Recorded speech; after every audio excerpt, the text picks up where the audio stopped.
রণম্যাথ জোনে স্বাগতম। আজকে আমরা দেখব এই অঙ্কটি যে একটি পেন্সিলের ওজন 5 গ্রাম। একটা পেন্সিলের ওজন কত? 5 গ্রাম। এটির ওজন মিলিগ্রামে কত হবে?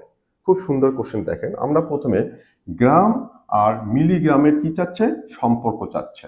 তাহলে 1 গ্রাম সমান 1000 মিলিগ্রাম হয়।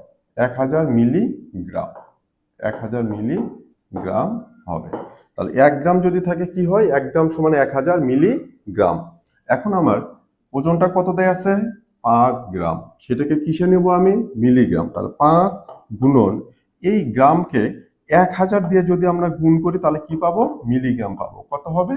5000। 1 2 3 5000 কি হলো এটা? মিলিগ্রাম। তাহলে গ্রাম থেকে মিলিগ্রামের যে রূপান্তরটা সেটাতে কি হবে?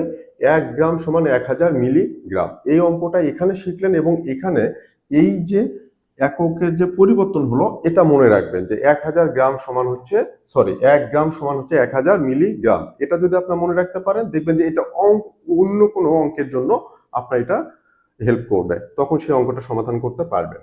তাহলে এটা হলো কত? 5000 মিলিগ্রাম। এখানে 500, 50,000, 50,000 কোনোটিই না। তাহলে আমার আনসারটা হবে কোনোটিই নয়। এটা হবে 5000, সঠিক আনসার হবে 5000 মিলিগ্রাম। সেটা কি হবে তাহলে? কোনোটিই নয়। ধন্যবাদ।